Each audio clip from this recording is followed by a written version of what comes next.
Hello and welcome to the Knowing Self, Knowing Others podcast, the fortnightly podcast that explores self-awareness, leader effectiveness, and leadership at all levels. Join me, your host, Nia Thomas, as we talk to today's Knowing Self, Knowing Others guest.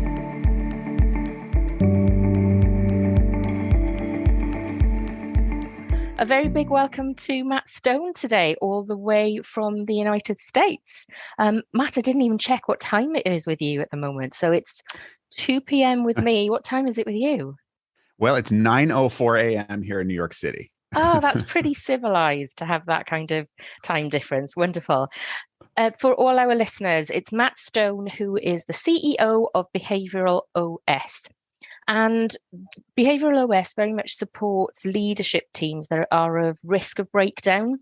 And something that really interested me, Matt focuses on the TRUST method, which really looks at improving self-awareness as a way of improving team relationships, I guess. But Matt, I'm going to hand over to you to introduce yourself. Well, thank you, Nia. And I'm grateful to be here with you today and having this important conversation. Yes, we, in terms of my role at BehavioralOS, I and my team, we work with leadership teams mostly, and leadership teams that are at risk from, as a result of communication breakdown over time. I like to say that relationships were either moving closer together or further apart. We're never in a stasis. And so that means, on a leadership team, it's no different really at its core than any other kind of group of relationships. We need to be intentionally working. And when there's a breakdown, it can cause a lot of problems for companies, obviously, financial risk and everything else. So that's the core of the work that we do. Amazing. And you've got your own podcast that listeners might be interested in. So Accelerate with Matt Stone. And you were recording this morning about relationships. Strangely enough, or maybe it was not a coincidence, but yeah, this morning I try and do an episode every single day, weekday, Monday through Friday.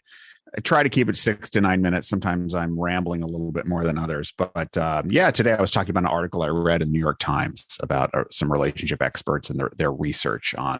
It's in the context of a marriage, but frankly, the little secret here, folks, is that the relationship dynamics, there's so much overlap between the same things that work in a marriage as that work in a business partnership or a colleague on a team, because at its core, trust is trust is trust. Absolutely. Relationships are relationships. Yeah, that's right.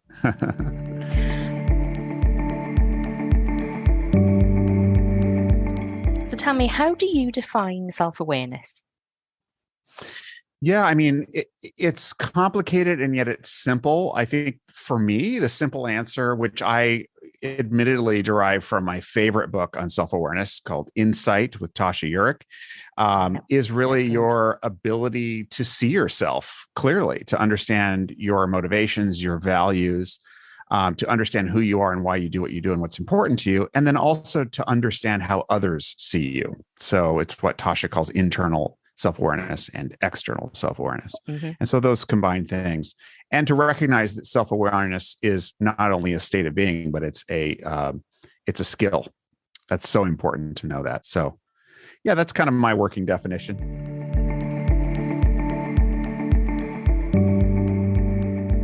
Do you think there's a relationship between self-awareness and leader effectiveness? Well, there's the clinical answer, the research-based answer, which is pretty definitive. It's not really contested. The link between self-awareness and effectiveness as a leader is rock solid and getting more so every time another study is done. So, I can say definitively, and it's not my own opinion, it's just scientific fact at this point that yes.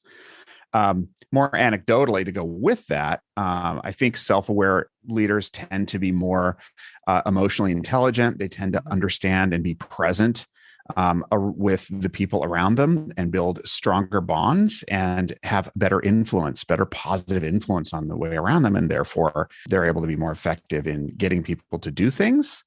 But they're not just influential. They understand what other people are experiencing so that they can be in a symbiosis, which makes it a win-win situation. And that, in the long run, and sometimes even in the short run, produces better outcomes because influence is only a piece to the game. I can be high. I mean, look, Hitler was very influential. Yeah.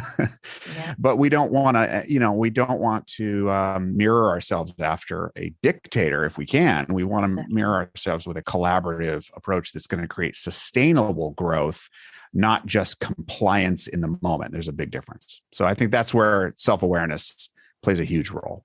Matt, in the work that you've done with teams that are really at risk of breaking down, are you seeing that you have leaders with limited self-awareness within those groups? Is that part of the issue in terms of that breakdown? It's always a part of the issue. Self-awareness runs through absolutely everything. First of all, none of us are as self-aware as we think we are. I think Agreed. it's a bit of a superlative statement. I agree, but I think it pretty solidly stands up. So the best we can do is sort of progress, not perfection. But in a dynamic where there's breakdown of trust and communication, it's always the case that people's resentments, fears, anxieties, whatever, the back part of their brain that's rearing up to protect them is covering up the prefrontal cortex and their ability to see things sort of rationally, and also to open themselves to different interpretations for the other person's intent. And that's all limited self-awareness, the internal and the external. So then we develop a story in our head about what's going on and reinforce that. So Nia doesn't like me. That's the small narrative. And now everything that comes out of Nia's mouth or in email or DM or however Nia communicates with me or doesn't communicate with me, I then interpret through that lens and I just keep piling it on. Before long, Nia is a cartoon villain and not a human being anymore. Tends to be what we see in these breakdowns is that they progress, sometimes quickly, sometimes slowly, but they always progress unless there's an intervention of some sort where people develop through self-awareness and openness, open themselves up to changing the story that their brain is ruminating on. And breaking that cycle is tough, yeah? And beautifully put. I love the breaking the cycle. You're breaking a cycle because there's I think, and I don't know if you agree, but it's almost like there's a comfort in reinforcing my view of the world. Even if my view is hurting me, there's still a comfort in the known because we're so afraid of the unknown. So if I've made Nia out to be the villain and the cause for all of my suffering, I get a payoff for that. First of all, I don't have to take responsibility for it. So now there's a lack of self-awareness there because I'm not choosing to practice self-awareness. I'm choosing to practice denial and delusion. And we're reinforcing the messages, whether they are right, wrong, or indifferent. And that gets worse and worse and worse. It doesn't stay the same, folks. You don't get a pass on that where it's like, well, I'm mildly delusional. No. If you choose delusion, you get more delusional. It's dangerous.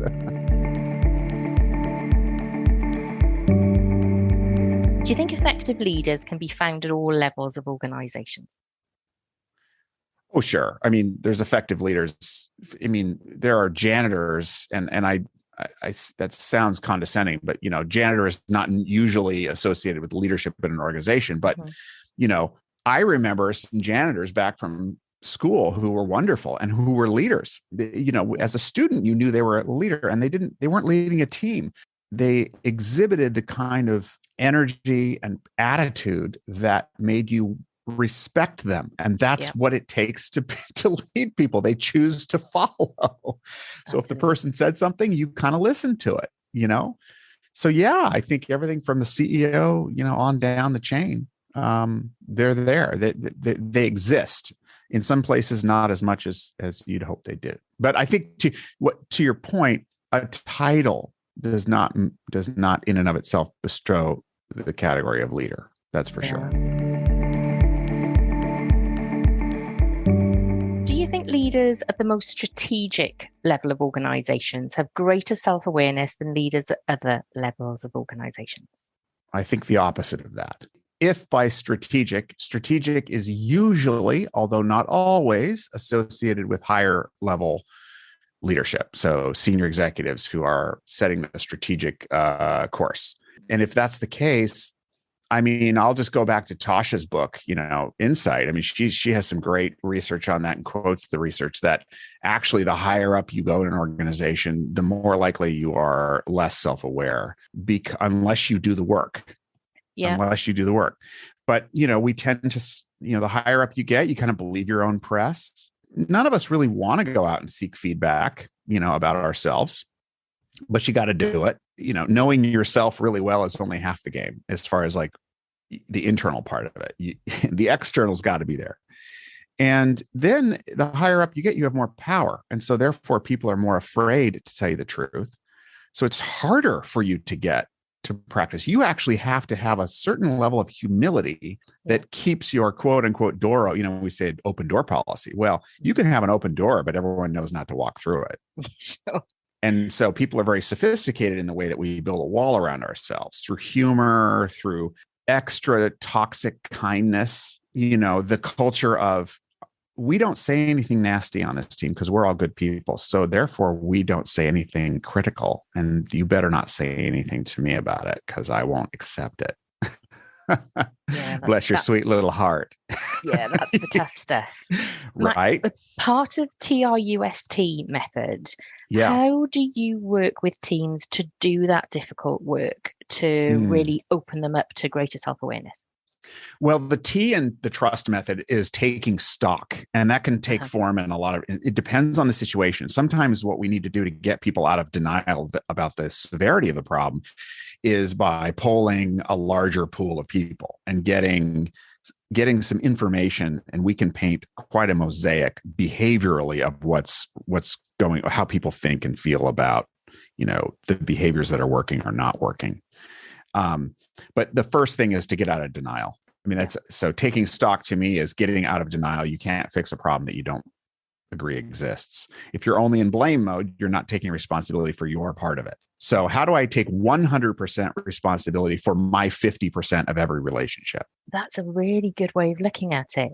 Can you say that again? How do you take responsibility for the 50% of yourself that you put into a relationship? What a great way of thinking about it. Thank you. Yeah. And I actually first learned that concept from the founder of my company, who's unfortunately not with us anymore, but he spent a lifetime career working on that, helping people see that, the importance of that.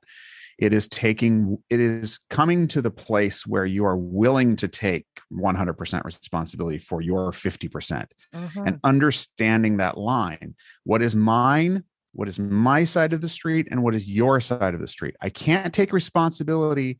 It's like codependency, right? If I start taking responsibility for your side, I'm hurting both of us. You're not going to grow if I'm taking responsibility for all your stuff. Understanding what my side is and taking complete responsibility for that is absolutely critical.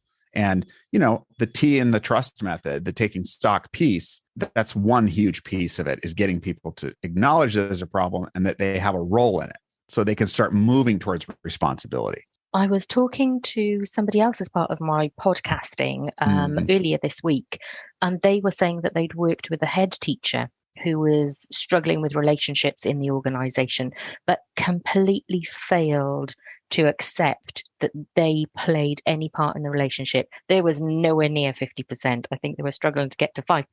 Again, that's a really interesting way of looking at that actually you're when you're in a relationship, you're parts of a whole. And the whole separation, I love how that's a great example. You don't get to compartmentalize, it's a work relationship, so it doesn't count the same. No. When we start working with cyborgs, maybe, but we're still working with other human beings. And as long as that's the case, we're all just squishy, complicated. Definitely. That's the way we are. And we all come with our own unique flavor and currency and needs. And in some cases, unhealed trauma from our past that we're bringing into every meeting and every encounter. It's influencing the lens. You can't control the other people's lenses that may be kind of messed up. Yeah. So, but you can't change that. What you can do is change what you do. Absolutely agree. The best you can do. Yeah.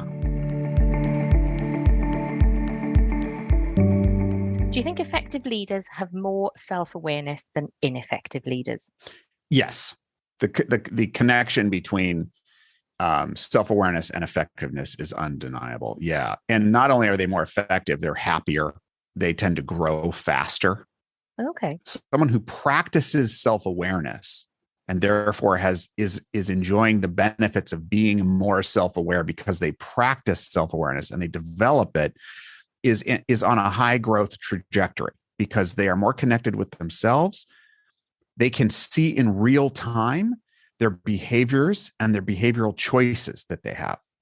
So I not only know what I'm doing behaviorally, I also know what I could be doing, my range of choices. And the third kind of rail on that, the third level to make it 3D is understanding how those behavioral choices are being received by the other person. So if I can combine those three things, knowing what I'm doing vis-a-vis my other choices, and knowing how those choices may more likely will be met by the other person, my goodness, now you've got real control over the way that you nurture a relationship. If I know that that you prize me paraphrasing what you said back to you, for example, just a behavior, and I know that makes you feel really heard and comforted, and that we can move forward, then I should choose to do that if I want to have a relationship with you. And if I know that and I choose not to do it, I'm intentionally not investing in our relationship. And that may be okay for me. I may choose that, well, I'm willing to sacrifice trust in this relationship because of some other factor, but it's conscious. I'm not being controlled by it. Yeah, and I guess that's the difference. It's if you are self-aware enough, you can make those choices, whether they appear good, bad, or indifferent, as we said, but you have to have that self-awareness to make that conscious choice. And I think that's the difference, because we see so many leaders who are not self-aware and not making conscious choices, and then saying, well, why are these people behaving like this around me? The penny hasn't dropped. You're not smelling the coffee. Well, because it's all about them.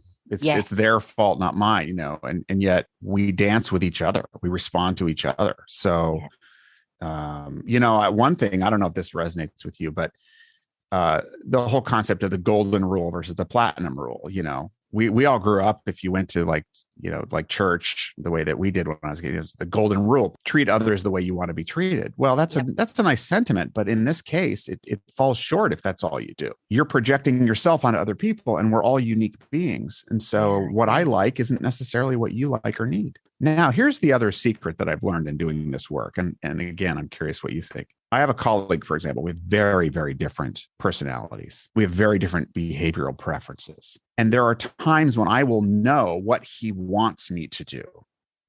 And for some reason, sometimes a good reason, I'm not going to do that. So what I will sometimes do is say, I will acknowledge that and ask permission almost. Just acknowledge that that's his need and want. And in this case, I'm not going to do it because of these reasons. And it's almost like just showing that that someone needs something. You don't necessarily have to always do it, but if the person feels seen and heard and respected, then, you're in good shape. We can adjust to each other. Absolutely. And I think that's key. And you said that word for me, respect. And it's about having that openness and respect, being able to have the dialogue about the dialogue. And I think that comes with a real maturity in a relationship and a trust in a relationship. And maybe when you're new to having a relationship with somebody, that isn't so easy. But I think as you develop, I think you need to open that up and have that respect and that open conversation. And it's difficult. It's not always the easy thing to do. But I think if you're able to have that dialogue and be able to justify your decisions, and you've made that agreement between you as two people in a relationship, then I think that allows you to move forward with that awareness of what you're doing. I do think it develops over time with intention. I also think, and this isn't really a pushback, but let me just add something onto that. If you manage people, there's no reason why on day one you can't have a direct conversation about your behaviors and its impact on the other person. In other words, well, let's say, let's say I, for some reason, not that this would ever happen, because clearly you would manage me, but let's say you came onto my team and on day one in the onboarding process, okay, you got your insurance is taken care of. You got your chair. If you're working in the office, you got your equipment, you know your role. Okay, Nia, I want to know the behaviors that are important to you from a manager, especially in the first 90 days. Let's talk about the specific behaviors that are going to make you feel supported and respected in the first 90 days and get that out. There's that. I think that should be a minimal expectation of a manager of people, and then the rest will develop. Yeah, I think you're right. Setting out expectations, being open about them, and then building that trust up so that you can have more challenging conversations about, I think something, you think something. We may not think the same thing, but we have to agree to disagree respectfully. And I think maybe, as you say, it's that through that induction and onboarding process, being open about, we talk about relationships here, we talk about behaviors, we talk about communication styles, and it sets the culture of an organization. Yeah, I like what you said earlier about the discussion about the discussion, or the dialogue about the way we dialogue. I think that's what's missing from most of these things. So let's say you go into a diversity, equity, and inclusion space where you're opening up to these difficult topics for people, but you haven't had the fundamental human conversation about, as people, no matter where you come from, what demographic you're in or whatever, what we need as a person. And therefore, it's going to make it much harder to talk about these other things openly. Amazing. Matt Stone, it's been an absolutely brilliant conversation. Thank you so much for joining me all the way from the United States of America. And it's been brilliant. As we mentioned earlier, Accelerate with Matt Stone. I'll make sure that there is a link in the show notes. So listeners who want to go and listen to your podcast, they are very welcome to do so. Just click. Matt, it's been absolutely brilliant. Thank you very much once again. Thank you, Nia.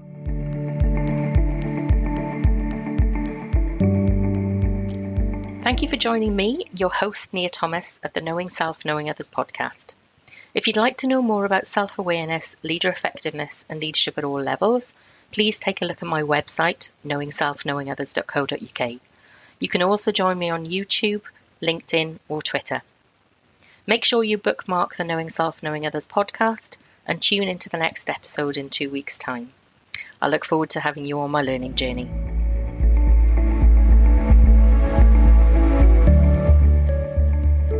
If you'd like to join me as a guest on the Knowing Self, Knowing Others podcast, please drop me a line at info@knowingselfknowingothers.co.uk. If you'd like to advertise your podcast, book, or company connected to self-awareness, leader effectiveness, or leadership at all levels, please drop me a line at the same email.